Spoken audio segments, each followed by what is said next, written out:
बिस्मिल्लाहिर्रहमानिर्रहीम। Dear students, उम्मीद है आप सब लोग खैरियत से होंगे। स्टूडेंट्स, आज की इस वीडियो में हम physics class 12 chapter number 15 gravitation के शॉर्ट रिस्पॉन्स क्वेश्चन सोल्व करने जा रहे हैं। इसमें फर्स्ट क्वेश्चन है, why can gravitation not account for the formation of molecules.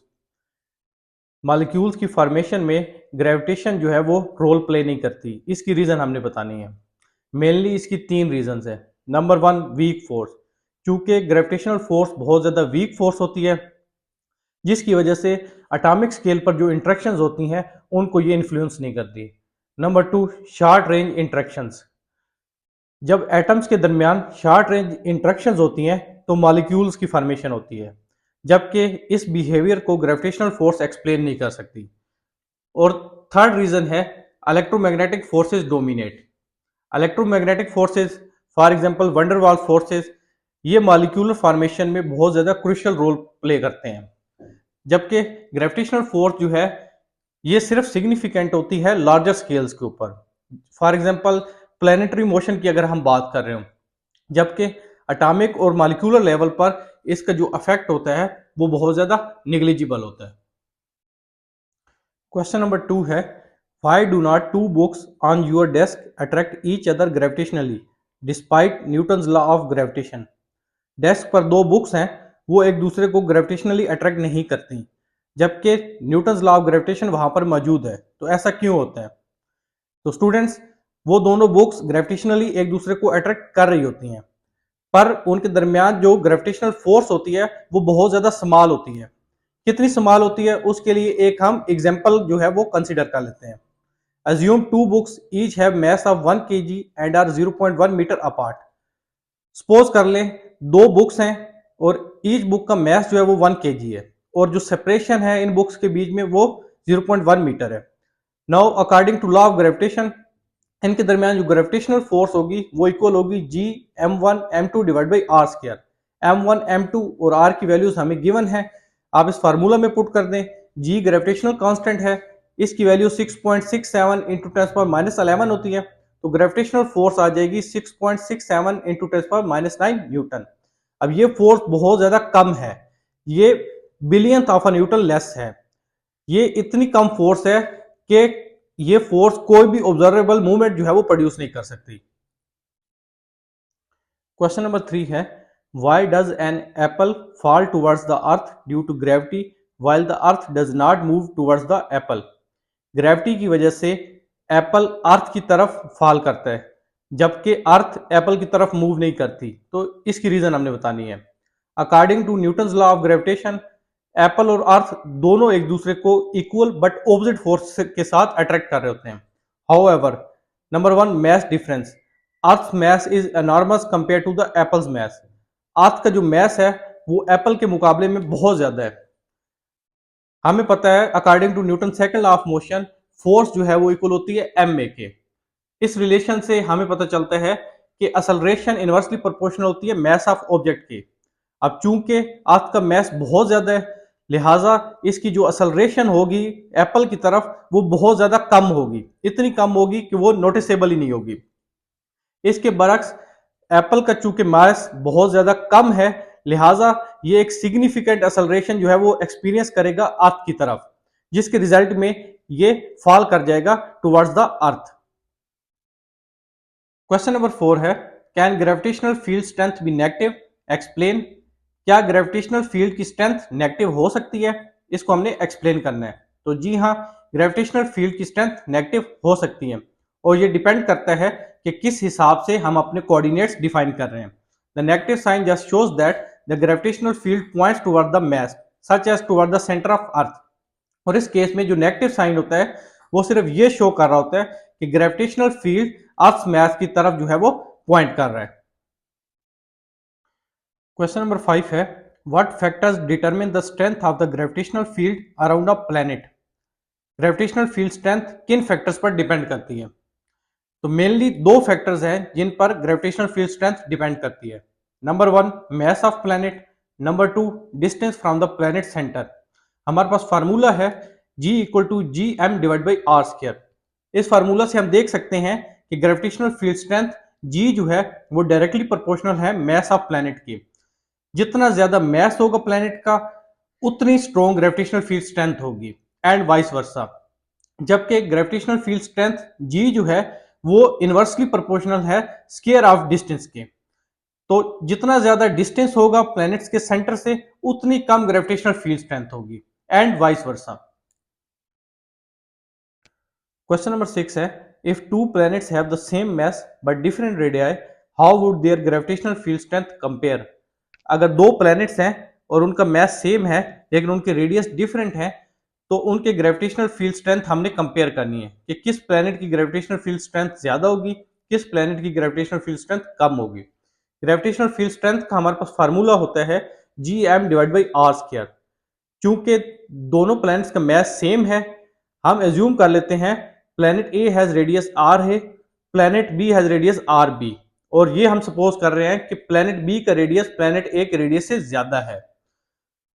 अब चूंकि gravitational field strength inversely proportional है स्क्वायर ऑफ रेडियस के, लिहाजा planet A with smaller radius has stronger gravity at its surface.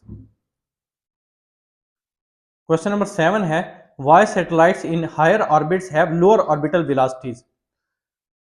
Higher orbits में satellites की orbital velocities reduce हो जाती हैं, तो ऐसा क्यों होता है।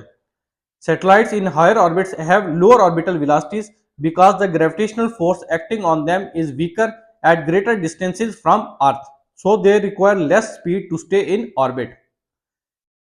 जब सैटेलाइट्स को हायर ऑर्बिट्स में भेजा जाता है तो उनकी ऑर्बिटल वेलोसिटीज रिड्यूस हो जाती हैं, क्योंकि जब सैटेलाइट्स अर्थ से ग्रेटर डिस्टेंस पर होती हैं तो उनके ऊपर जो ग्रेविटेशनल फोर्स एक्ट कर रही होती है वो बहुत ज्यादा वीक होती है।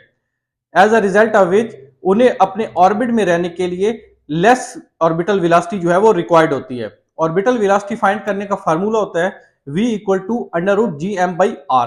हायर ऑर्बिट का मतलब है r जो है वो इंक्रीज कर रहा है, और इस रिलेशन से हमें पता चलता है कि जो ऑर्बिटल वेलोसिटी है वो इनवर्सली प्रोपोर्शनल है स्क्वायर ऑफ रेडियस के।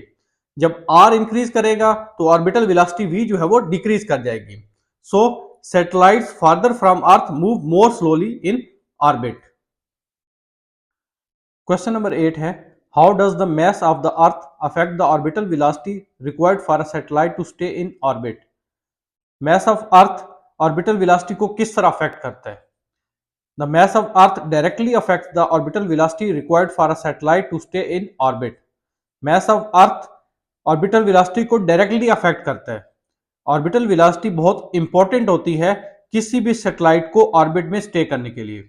ऑर्बिटल वेलोसिटी फाइंड करने का फार्मूला होता है v equal to G M divide by R under the root.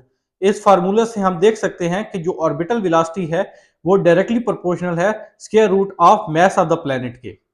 If Earth mass increase orbital velocity need to be higher and vice versa. अगर Earth का मास increase कर रहा है तो ऑर्बिटल वेलोसिटी जो है वो भी इंक्रीज करनी चाहिए, और सेम केस जो है वो एग्जिस्ट करता है वाइस वर्सा में भी।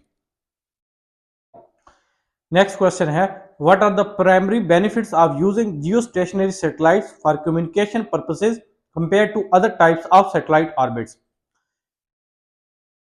कम्युनिकेशन पर्पसेस के लिए सैटेलाइट ऑर्बिट्स के मुकाबले में जियोस्टेशनरी सैटेलाइट्स को प्रीफर किया जाता है। तो हमने जियोस्टेशनरी सैटेलाइट्स के प्राइमरी बेनिफिट्स बताने हैं जिसकी बिना पर इनको प्रीफर किया जाता है ओवर द सैटेलाइट ऑर्बिट्स। इसके वेरियस बेनिफिट्स हैं जिसमें से कुछ बेनिफिट्स मैंने यहां पर जो है राइट डाउन कर दिए। Number 1, wide coverage area. A single satellite can cover up to 1/3 of the earth surface. Number 2, continuous communication. Geostationary satellite ये आइडियल होती हैं for real time broadcasting, fix two way communication, और इसमें जो है वो कंसिस्टेंट डाटा लिंक्स होता है। Number 3, simplified ground equipment. Geostationary satellites cheaper होती हैं, सिंपलर होती हैं और बहुत ज्यादा रिलायबल होती हैं, और इनकी इंस्टॉलेशन बहुत इजीली हो जाती है ग्राउंड पर। क्वेश्चन नंबर 10 है, there are a limited number of stable geostationary orbits available, so what measures do we take to handle the possible rise in the number of satellites. Do we have any international rules और agreements to address this. बहुत limited stable geostationary orbits available है, जबकि day by day number of satellites increase कर रही हैं। तो कौन से मेजर्स इनको हैंडल करने के लिए किए जाते हैं। आया कि ऐसे कोई इंटरनेशनल रूल्स हैं, एग्रीमेंट्स हैं जो इस मैटर को एड्रेस करते हो। तो जी हाँ, बिल्कुल ऐसे इंटरनेशनल रूल्स एग्रीमेंट्स मौजूद हैं जिनको आईटीयू इंटरनेशनल टेलीकम्युनिकेशन यूनियन जो है वो मैनेज करती है। और इसमें slot allocation, frequency coordination, mandatory deorbiting at end of life and effort to ensure fair access across nation, ये कुछ हाईलाइटेड रूल्स जो है वो इंक्लूड है। क्वेश्चन नंबर 11 है, is it possible for an object's gravitational potential energy to become negative? If so, what does this mean for the object's motion? क्या किसी object की ग्रेविटेशनल पोटेंशियल एनर्जी नेगेटिव हो सकती है? अगर ऐसा मुमकिन है तो इस ऑब्जेक्ट की मोशन जो है वो क्या होगी? तो जी हाँ, बिल्कुल ऐसा मुमकिन है, किसी भी ऑब्जेक्ट की ग्रेविटेशनल पोटेंशियल एनर्जी नेगेटिव हो सकती है। अगर इस ऑब्जेक्ट की ग्रेविटेशनल पोटेंशियल एनर्जी नेगेटिव होगी तो इसका मतलब ये होगा कि ये object with in the gravitational field bound है, और ये ऑब्जेक्ट अगर इसके पास इतनी एनफ एनर्जी हो कि वो टोटल एनर्जी को जीरो कर सकता है या टोटल एनर्जी को पॉजिटिव कर सकता है, तभी इस ऑब्जेक्ट के लिए पॉसिबल होगा कि वो ग्रेविटेशनल फील्ड से के इन्फ्लुएंस से जो है वो एस्केप कर सकता है। अब क्वेश्चन नंबर 12 है, जो कि लास्ट शॉर्ट क्वेश्चन है इस एक्सरसाइज का। How the gravitational potential energy of two point masses is related to concept of gravitational potential. हमने ग्रेविटेशनल पोटेंशियल एनर्जी और ग्रेविटेशनल पोटेंशियल के दरमियान जो रिलेशन होती है वो लिखनी है। Potential describes the field energy per unit mass, और ये डिपेंड करता है सोर्स मास के ऊपर और डिस्टेंस के ऊपर। इसमें टेस्ट मास जो है वो इंपॉर्टेंट नहीं होता, वो मैटर नहीं करता। और ग्रेविटेशनल पोटेंशियल का फार्मूला होता है U डिवाइड बाई एम।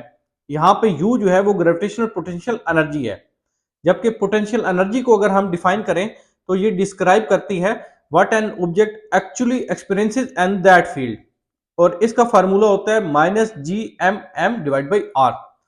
अब इन दोनों के बीच में अगर रिलेशन की बात करें तो यहां से इस फार्मूला से हम देख सकते हैं कि जो U है वो इक्वल है mv के, जबकि यहाँ पे m जो है वो मैस है, पॉइंट मैस है, और U जो है वो ग्रेविटेशनल पोटेंशियल एनर्जी है, और V जो है वो ग्रेविटेशनल पोटेंशियल है। तो जो ग्रेविटेशनल पोटेंशियल एनर्जी है वो mass times the gravitational potential होती है। तो स्टूडेंट्स, यहाँ पे ये हमारे शॉर्ट क्वेश्चंस कंप्लीट हो जाते हैं। अगर आपको कोई क्वेश्चन हो तो कमेंट सेक्शन में जरूर बताएं। वीडियो पसंद आए तो वीडियो को लाइक शेयर कर दें। हमारे चैनल पे नए हैं तो चैनल को सब्सक्राइब कर दें। अपना बहुत ख्याल रखिएगा, मिलते हैं नेक्स्ट वीडियो में, तब तक के लिए अल्लाह हाफिज।